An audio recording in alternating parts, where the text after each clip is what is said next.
We're joined now by an old friend, an old colleague from the radio days who has made a successful transition into wrestling promotion. It is our pleasure to welcome Mr. Rob Fay to Sekeres and Price. How you doing, fella? You look great.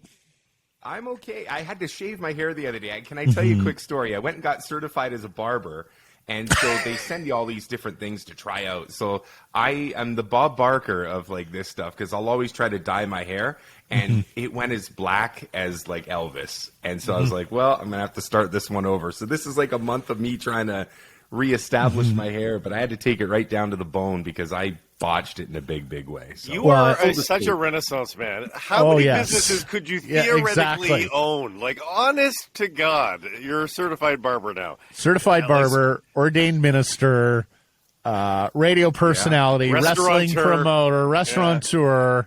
What don't you do, some went Rob better Fay? than others. Yes, yeah. Hey, when you say restaurateur, I want to use that term really loosely because it didn't. Not everybody can be a 5-tool player, right? Yeah, exactly. 90% of restaurants fail. Don't worry, you're in good company. Yeah, it's okay. And for those podcast listeners who can't see you, right in this interview, they're going to be able to see you at the Nat, baby, where you're putting on the next NEW wrestling card. Tell us about that. Well, I'm very fortunate to know some people at Nat Bailey Stadium, including the president, Andy Dunn, who just happens to be probably a bigger wrestling fan than I am. So it was a pretty easy sell when all of a sudden I came to Andy after kind of establishing our brand and saying, I'd love to do it at Nat Bailey Stadium. Within, I think it was like 30 seconds, he was like, yeah, you got to put the ring here and you got to do this. So I knew at that point we kind of had the hook in the mouth, and it was just making sure that we did it right. So yeah, this Saturday, we're going to put a ring in the middle of Nat Bailey Stadium and try to put on a show. What time is it on? Is it a daytime show or a nighttime show? Yeah, it's 3 o'clock. Yeah. And the reason we did it in the day on a Saturday isn't just because we wanted the sunshine. We don't want to turn on the lights. That's a big expense at Nat Bailey Stadium for those who don't know. So we need to make sure that we're done before we can see who's coming off the turnbuckles. So are you the booker, or is Andy taking over as booker as well? In my experience, you deal with Andy, he's the boss, right? Well, I can tell you this. I'm trying as long as I can to keep control of this. But the thing that I love about Nat Bailey Stadium is the support that they've given us has been right from the get-go. They're like, do you want the video board? Do you want Aramark serving the food, the beer, all that stuff? So it was really nice to not have to kind of pull teeth. They were right into it from the jump, and it's been a really great partnership for us. And I wouldn't have expected anything less, but it's just nice to know that it's exactly the way you left it. Give us the details on tickets and how much they are and where people should go.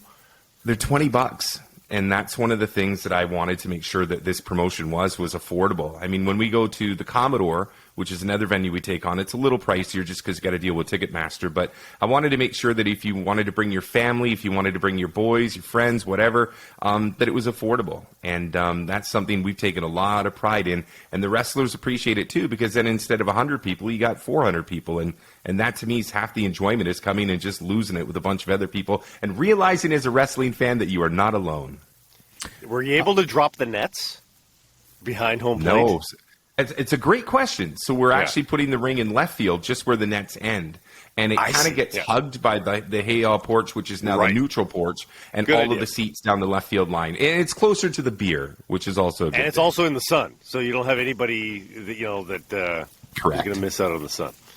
Yeah. Nation Extreme Wrestling has been so successful for you, Rob. As you mentioned, now you're doing shows at the legendary Commodore. It really seems like you found a great niche here with wrestling fans. Tell us about the evolution of your business, your company. I'll give you the Coles Notes version of it. It was almost by accident. So Chris Perry, who I've known from the Vancouver Sun back in the days, he was an old editor there, basically came to me shortly after the demise of 1040 and said, do you want to do a podcast? Just kind of keep your name in the mix. So, a couple of weeks I've been doing that podcast, and he kind of peeked his head into my door and he goes, you like wrestling, right? And I was just like, oh my God, like grab a chair. So we were just going to do a 2-hour documentary. So we started interviewing the wrestlers, and this was all it was supposed to be. They came up to us and they said, this is a pretty good start. Would you ever consider making it a promotion? So I said to Chris, I go, the one problem is we got all these interviews, but we got no B-roll. So we needed to put on a, quote, fake show to get that B-roll. We were going to do one show and just be done with it. But the wrestlers looked at it, said it was so structurally organized. They said, you could probably take this on the road and do it. It's been almost a year. We sold out the Commodore twice. We sold out the Vancouver Convention Center. We've sold out 8 of our 9 shows, which to me is real. We're talking like 900 people, which for an independent wrestling show is a really big deal. So we found a niche, we found a little lane, but we run it exactly like I learned how to run the Canadians with Andy. Like you do it about affordability, you make sure that there's, the proper structures in place, and everything's just kind of gone smooth, knock on wood. Wow, great story, and great lessons learned there from Mr. Dunn over at Nat Bailey. Now, I have seen you in a Leafs jersey playing the heel. How much do you get involved? How much are you Mr. McMahon in the world of NEW wrestling? I promised myself I wasn't going to get involved. I promised myself I wasn't going to do it. And then we got to the Commodore, and we had a space available for a promo. So promos, basically, you go out, you get the crowd excited, whatever, and I didn't know what to do. So, of course, low-hanging fruit, just go out any venue in Vancouver and rock a Leafs jersey. But, dude, I had no idea. I'm like, you guys don't even deserve the next match. And I put out my Leafs jersey. I'm telling you, people are throwing bottles at me. People are throwing their garbage. I was just like, oh, my God. But I'm going to tell you this, the most intoxicating feeling ever. I mean, this one guy just missed me, and I'm like, typical Canucks fan, always missing just a little. And the crowd went bananas. So my goal for this year, for year 2, is to find a way to get Bruce Boudreau out to one of our shows. That should be my goal for year 2. Right. Got to get him involved. I don't know how, but I'm going to try. Coach Boudreau, a huge wrestling fan, as we've learned. I bet you he would do it. I bet you Boudreau would do it. He's just off enough that I think he might do it. I could see it. Worthwhile goal. I just think the PR department might beg to differ, but I think if we could get him out there, if we could get him out for a show, I think the crowd would go nuts for it. I really do. Yeah. Well, that's fantastic, Rob. This Saturday night at Nat Bailey Stadium, everybody, or this Saturday afternoon, I should say, at 3 p.m. start at Nat Bailey Stadium. Tickets are $20. Can we ask you to put your baseball hat on here for a second? I would be more than happy to, yes. Because you were the minister at John Schneider's wedding. Now he's the manager, skipper of the struggling Toronto Blue Jays. What do you make of his rise, and what do you make of this Blue Jays club? And thank goodness for the struggling New York Yankees as well, because it's made it look a little less worse. Well, you could look at it like that, or the glass half empty is, when did the Orioles suddenly get half decent? It's one of those things. But, I mean, for John Schneider, look at the first month of his tenure as manager of this organization. I mean, I think they went like 13-4 in his first 17 games, and then all of a sudden just slipped on a banana peel, and it's almost been the opposite of that. But, I will say, just in him as a man, like knowing him the way that I know him, he's the right guy to at least stimulate that locker room or the clubhouse, pardon me. And the reason is he's a player's manager through and through. I think one of the challenges with Charlie Montoyo is Charlie didn't host a lot of meetings. Charlie just kind of, no pun intended, marched to the beat of his own drums.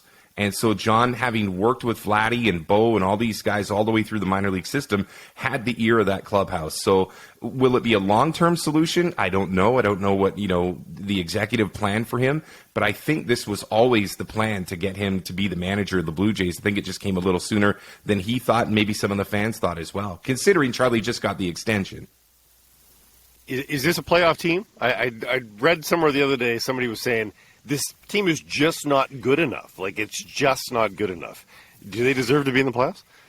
Well, I mean, with the expanding postseason, yes. I think they've got a good young team, but their pitching's not deep enough. Their offense has holes in it. I think you could look at the Blue Jays on every level and say that there's one or two pieces missing. And that's not necessarily on Ross, who, didn't make maybe the big deal at the deadline that he had done in previous seasons, but it's not good enough. I mean, they're not going to get past Houston. They're not going to get past the Yankees. I mean, you look at championship teams like the Dodgers and the A-listers, I mean, it's night and day. So if they go on some magical run, maybe they get to the championship series, but they're still pieces away. I mean, who'd have thought that Hyunjin Ryu would have fallen by the wayside, that Barrios would have been, spotty, Kikuchi's a natural disaster, the bullpen's been good in spots, but like I said, I mean, I could do the roll call of it, but at the end of the day, it's a good team, but it's not a great team, and I think for Blue Jay fans, that's problematic.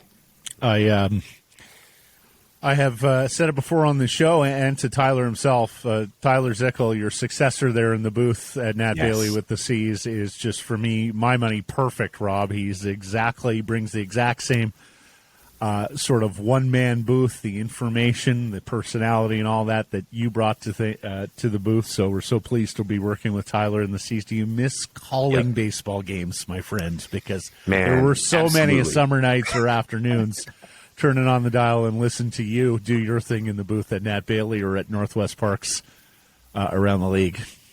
Well, I think you've hit the nail on the head. I miss the broadcasting. I don't miss the 8-hour drives to Eugene and Salem, and Boise was 12 hours. So, I'm in my late 40s now. My kids are graduating from high school or graduated. It was just the right time. But I have to be honest with you. I fell in love with Tyler Zickel in about half an inning. I just love his call. I love his flow. And when he was doing the whole season down in Hillsboro as essentially the road guy for the entire campaign, I was thinking to myself, I pray this guy gets to feel the energy of the Nat. So the fact that they brought him up, I got to meet him in person for the first time a couple of weeks ago. Infectious personality. So, I think it's the right time to make that change. He was the right guy to make that move. And everybody I've talked to has nothing but great things to say about him. So the C's are in great hands. And now I just make sure that I can get the U-Haul at the end of the month so that I can haul the wrestling ring around town. So it's the perfect segue. Rob, before we let you go then on that note, your thoughts on the passing of Vin last week and what it was like as a guy that knows what a one-man booth is all about. What did you make of the serenades that went out with the passing of Vin Scully? It's kind of like preparing for something, but even when it happens, you're still caught off guard. I guess that would probably be the best way for me to have described it. And again, as a guy that grew up in Toronto, Tom and Jerry are still my guys, but Vin was the gold standard. And when I came to the West Coast, it was magnified. And I just sat back and thought to myself, you ever see something and you're just like, that will never happen again? Like, I would assume when Jim Robson passes, that will hit us in a very similar way here in this region because of the magnitude of what he brought to this community. Vin in L.A. is he's bigger than the gold standard. He's a part of the DNA of that community. So sad to see him pass in his late 90s. I had a feeling when his wife passed that he wouldn't be far behind. I think when you're in love for as long as they were, usually they go pretty close together. But an incredible legacy, the best of the best. And I challenge anybody to find somebody who was a better gentleman throughout his entire tenure in sport. Well, if I can borrow a line from wrestling, the best there is, the best there was, the best there ever will be, Vin Scully. Yes. Rob, so pleased to catch up. Thanks for this, my friend. Best of luck with the card on Saturday night and at the Commodore going forward, and we'll catch up down the road. And thank you guys for having me. This is a really big deal for us to be on your platform, so continued success to you guys, and hopefully I'll see you guys at the show sometime. Thanks, Rob. Appreciate it. Thanks, Rob.